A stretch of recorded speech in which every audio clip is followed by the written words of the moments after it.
oleh Siti Aisyah. Bahkan Siti Aisyah pernah menceritakan, kami ini pernah punya masalah sama Rasulullah. Saya ini pernah punya masalah sama Rasulullah. Suatu saat saya ngambek sama Rasulullah. Akhirnya Rasulullah mengatakan, wahai Aisyah, kita cari jalan keluar. Gimana caranya supaya kita baikan? Kata Rasulullah SAW, gimana kalau saya panggil penengah antara kita berdua? Kata Aisyah, oke, wahai Rasulullah. Kemudian Rasulullah mengatakan, apakah kamu mau Umar? Umar nggak mau. Umar orangnya keras. Apakah kamu mau Utsman? Utsman nggak. Utsman ini orangnya terlalu pemalu. Jadi Rasulullah menawarkan, apakah Ali bin Abi Thalib? Ali bin Abi Thalib sepupu kamu dan menantu kamu ya Rasulullah, pasti dia akan memenangkan kamu. Terus kamu maunya siapa? Abu Bakar As-Siddiq. Nah, Abu Bakar orang yang tepat katanya. Orangnya bijak, padahal bapaknya sendiri. Kita Aisyah mengatakan apa? Ini orang yang bijak, orang yang tepat. Ya sudah, panggil Abu Bakar. Dipanggil Sayyidina Abu Bakar As-Siddiq. Sayyidina Abu Bakar sudah maju di hadapan Rasulullah SAW. Ada apa ya Rasulullah? Kata Rasulullah SAW, wahai Abu Bakar, saya memanggil kamu ke tempat ini untuk menjadi penengah antara saya dan Aisyah. Karena saya memiliki masalah, kamu bukan sahabat saya dan kamu bukan ayah daripada Aisyah. Sekarang kamu sebagai penengah antara masalah kami berdua. Sayyidina Abu Bakar, oke ya Rasulullah. Duduk Sayyidina Abu Bakar. Maka Sayyidina Abu Bakar bertanya, siapa yang mau menceritakan? Maka Rasulullah SAW katakan, wahai Aisyah, saya atau kamu dulu yang memulai? Maka Sayyidatuna Aisyah mengatakan, kamu dulu yang memulai ya Rasulullah, tapi tolong jangan berdusta. Sayyidatuna Aisyah mengatakan hal yang sedemikian rupa, kamu saja ya Rasulullah yang berkata dahuluan, akan tapi tolong jangan dusta. Sayyidina Abu Bakar berdiri, marah, langsung mau memukul Sayyidina Abu Bakar. Masa Rasulullah kamu katakan pendusta? Masa Rasulullah kamu katakan berbohong? Ketika mau ditampar oleh Sayyidina Abu Bakar, ditahan oleh Rasulullah SAW. Kata Rasulullah, aku memanggil kamu ke sini bukan untuk memukul istri saya, tapi saya memanggil kamu ke sini untuk menyelesaikan masalah saya dan Aisyah. Maka larilah Sayyidina Abu Bakar, disuruh pulang oleh Rasulullah SAW. Lalu Sayyidatuna Aisyah memeluk Rasulullah dan mengatakan, Rasulullah SAW katakan pada Sayyidatuna Aisyah, kamu lihat betapa hebatnya suami kamu menyelamatkan kamu dari musuh kamu. Sehingga Sayyidatuna Aisyah malu dan mendekat kepada Rasulullah SAW. Ikhwani, Rasulullah SAW kehidupannya seperti kita, tidak ada beda. Jadi jangan kira bahwa sungguhnya kehidupan Rasulullah SAW ketika itu hanya khusyuk di dalam ibadah saja. Tidak, Rasulullah SAW hidup dengan kesenangan, hidup dengan keharmonisan, hidup dengan apa? Hidup dengan canda, tawa. Rasulullah SAW didatangi seorang perempuan bawa air. Ya Rasulullah, tolong doakan suami saya sedang sakit ya Rasulullah. Kata Rasulullah, siapa suami kamu? Suami saya Jabir bin Abdullah. Oh, yang matanya ada hitamnya ya, kata Rasulullah. Bingung istri, ada hitamnya atau tidak? Coba, kata Rasulullah, kamu pulang dulu, kamu lihat ada hitamnya atau tidak. Pulang dia, ditanya sama suaminya, sudah dapat doa dari Rasulullah? Rasulullah tanya, mata kamu ada hitamnya atau tidak? Maka kata Jabir bin Abdullah, dia mengatakan semua mata pasti ada hitamnya. Akhirnya dia pun pulang ke Rasulullah SAW dan mengatakan, ya Rasulullah, suami saya matanya ada hitamnya. Sehingga Rasulullah SAW tersenyum. Rasulullah SAW pernah didatangi seorang wanita. Kemudian Rasulullah datang ke rumah Siti Aisyah. Ketika itu Siti Aisyah sedang duduk sama nenek yang sudah tua. Kata Rasulullah SAW, wahai Aisyah, siapa itu? Ini sahabat saya Rasulullah, sering duduk sini ngumpul sama saya, kata Siti Aisyah. Kata Rasulullah SAW, kasih tahu dia nggak bakalan masuk surga. Dikasih tahu sama Siti Aisyah, nangis ini nenek. Akhirnya pulang ke rumahnya nangis terus menerus setiap hari, sehingga dia tidak pernah datang lagi ke rumah Siti Aisyah. Rasulullah tanya, mana nenek-nenek yang biasa duduk sama kamu wahai Aisyah? Sekarang sudah selalu nangis ya Rasulullah. Kenapa? Karena dia dikatakan oleh engkau, ma yantiqu 'anil hawa in huwa illa wahyun yuha. Nabi Muhammad tidak mungkin berdusta. Nenek ini yakin dia tidak akan pernah masuk surga. Maka Rasulullah SAW tersenyum dan mengatakan, wahai Aisyah, bukan itu yang kumaksud. Nanti kalau dia masuk surga, dia berubah nggak jadi nenek-nenek lagi. Di surga tidak ada nenek-nenek, kata Rasulullah SAW. Ini riwayatnya sahih. Bahkan, ikhwani, diriwayatkan oleh Imam Ahmad bin Hanbal dalam musnadnya bahwa ada seorang laki-laki yang bernama Nuaiman. Ini Nuaiman di kehidupan Rasulullah SAW ada orang yang seperti itu gitu. orang yang sering minum minuman keras. Rasulullah SAW marah, murka. Rasulullah kalau yang berhubungan dengan Rasulullah tidak marah. Tapi kalau sudah berhubungan dengan agama, Rasulullah SAW adalah orang yang paling marah, orang yang paling istiqamah dalam kebenaran. Maka Rasulullah panggil Nu'aiman, apa yang kau lakukan? Dia katakan, aku minum minuman keras ya Rasulullah. Rasulullah cambuk dia. Kemudian dia bertobat kepada Allah. Kemudian ketahuan lagi minum. Kemudian dicambuk lagi oleh Rasulullah SAW. Sehingga sebagian sahabat memukul dia dengan pukulan yang banyak. Sehingga apa yang berlaku? Sebagian sahabat mengatakan, La'natullahi ala Nu'aiman. Semoga Allah melaknat Nu'aiman. Dia mempermainkan Rasulullah. Dia bilang sudah mau taubat tapi minum lagi. Dia bilang sudah mau taubat tapi minum lagi. Maka Rasulullah SAW mengatakan, La tal'anuh fa innahu yuhibbullah wa rasulah. Kata Rasulullah, jangan kamu laknat Nu'aiman, karena dia itu cinta sama Allah, cinta sama Rasulnya.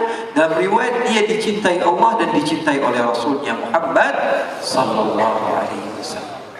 Ibn Majah menceritakan bahwa Nu'aiman ini pernah suatu waktu diajak oleh Sayyidina Abu Bakar pergi ke negeri Syam.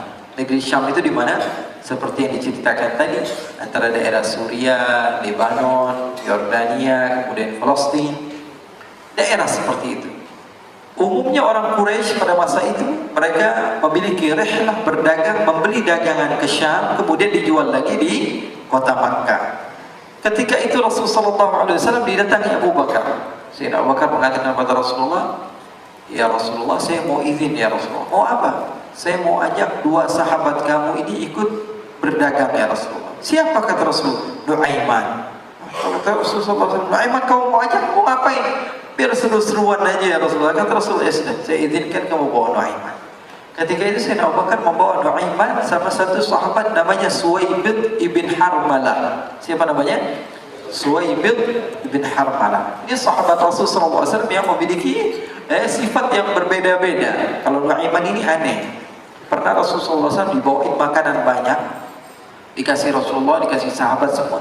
Semuanya sudah makan, tiba-tiba si Nu'aiman ini, sahabat Nabi Nu'aiman mengatakan kepada Rasulullah, ya Rasulullah, ini yang penjualnya, tolong kau yang bayar ya Rasulullah. Makanan udah habis. Makanan udah habis. Rasulullah SAW bingung, saya yang bayar. Akhirnya Rasulullah katakan kepada sahabat, ayo keluarkan uang, kita patungan, kita bayar. Rasulullah aja dimainin, apalagi kita orang. Sallu ala Nabi Muhammad. Nu'aiman diajak Sayyidina Abu Bakar. Kata Rasulullah SAW, benar kamu mau ajak Nu'aiman? Iya ya Rasulullah. Diajak. Diceritakan dalam riwayat Ibn Majah, diceritakan juga dalam Syiar Alam Nubala, diceritakan juga dalam Musnadnya Imam Ahmad bin Hanbal, dalam riwayat Imam Ahmad bin Hanbal. Maka diceritakan Nu'aiman diajak oleh Sayyidina Abu Bakar. Sesampainya di negeri Syam, semua dibagi tugas. Fulan bin Fulan kerjaannya ini, Fulan bin Fulan kerjaannya ini, semua memiliki kerjaan. Nu'aiman tanya, wahai Abu Bakar, kerjaannya saya apa wahai Abu Bakar? Kata Sayyidina Abu Bakar, kamu mau ngapain terserah kamu. Yang penting kamu ikut saya.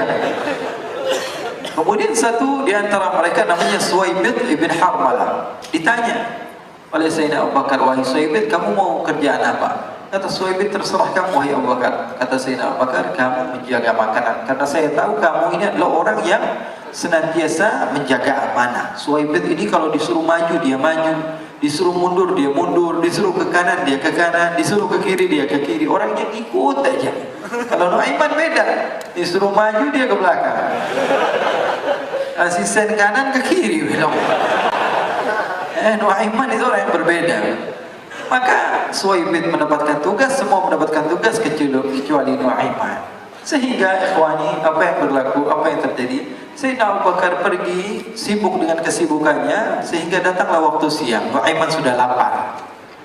Nu'aiman cari makanan. Dia nggak punya uang, diajak Sayyidina Abu Bakar, tapi tidak diberikan uang. Sehingga dia cari-cari makanan. Dia tahu Suwaibid yang jaga makanan, dikatakan, wahai Suwaibid, saya mau makan, berikan kepada saya satu roti saja. Yang terpenting apa? Saya makan sekarang, saya sudah lapar. Kata Suwaibid, ya Allah Nu'aiman, kita tunggu Abu Bakar saja sehingga dia datang, karena ini amanat. Amanat dari Abu Bakar, saya tidak boleh berikan kepada siapapun kecuali atas izin Abu Bakar. Kata Nu'aiman, kasih saya makanan, kalau tidak saya bikin masalah sama kamu. Merah wajahnya Suhaibid karena dia tahu jangankan saya, Rasulullah aja dimainin. Bingung, apa yang harus saya lakukan? Akhirnya Nuaiman bilang, gampangannya aja, kata Nuaiman, kamu kasih saya makanan atau kalau tidak saya bikin masalah sama kamu. Bingung Suhaibid, pikir panjang. Setelah itu dia katakan, ya sudah Nuaiman, saya tetap mau jaga amanah Abu Bakar karena saya takut ini adalah perintahnya Allah, perintahnya Rasulullah SAW, dan perintah daripada Abu Bakar sahabatnya Nabi. Kata Nuaiman, kalau memang begitu kamu maunya, ya sudah, berarti kamu ngajakin berantem sama saya. Nuaiman pergi ke pasar, dia cari-cari tempat penjualan hamba sahaya.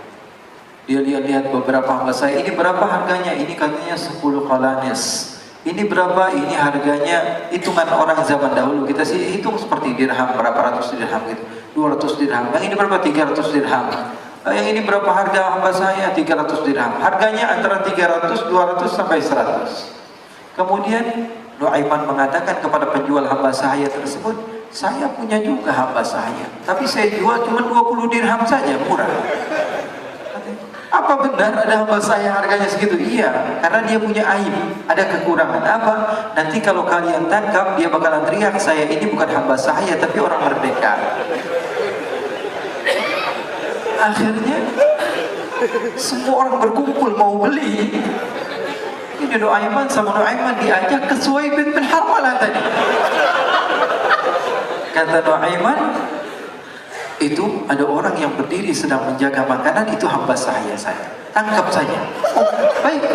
Diberikan uang 20 dirham, dimasukkan oleh Nuaiman ke kantongnya, kemudian Suhaibid ditangkap.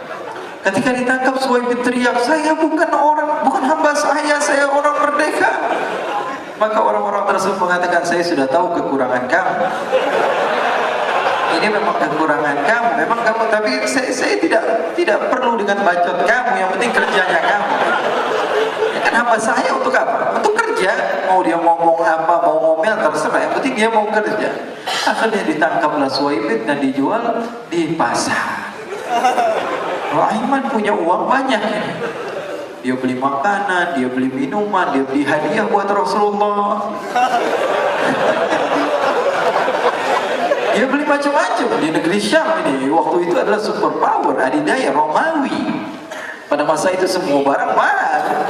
Tapi Nuaiman banyak uangnya. Dia belanja ini, belanja itu, sehingga Sayyidina Abu Bakar pun pulang. Ketika Sayyidina Abu Bakar pulang, Sayyidina Abu Bakar cari, mana ini Suhaibid? Kita semua sudah lapar. Kata Nuaiman dengan mudahnya dia mengatakan, sudah saya jual wahai Abu Bakar. Maka Sayyidina Abu Bakar bertanya, apa yang kau lakukan wahai Nuaiman? Diceritakan oleh Nuaiman dengan jujur. Nuaiman ini orangnya apa adanya, tapi nyusahin. Saya jual. Akhirnya dibawa oleh Nuaiman, Sayyidina Abu Bakar pergi kemana? Ke pasar. Lalu dibeli lagi oleh Sayyidina Abu Bakar As-Siddiq Suhaibid, yang tadinya orang merdeka menjadi hamba sahaya sebentar, kemudian dibeli lagi oleh Sayyidina Abu Bakar. Pulang ke Madinah, kisah ini diceritakan di hadapan Rasulullah SAW. Maka perawi mengatakan, fadhahikan nabiyyu hatta badat nawajiduhu. Ketika diceritakan kisah Nuaiman tersebut dengan Suhaibid, Rasulullah tertawa sejadi-jadinya sehingga gigi geraham Rasulullah SAW nampak di wajah mata para sahabat. Sehingga perawi lain mengatakan 1 tahun berlalu, Rasulullah setiap ada tamu yang datang kepada Rasulullah, Rasulullah akan ceritakan kisah Nuaiman menjual Suhaibid. Jadi ada ikhwani, jangan kalian kira Rasulullah SAW itu hidup di satu masa sahabat-sahabatnya itu seperti ustaz-ustaz yang khusyuk, yang kayak Habib bin Anis ini banyak.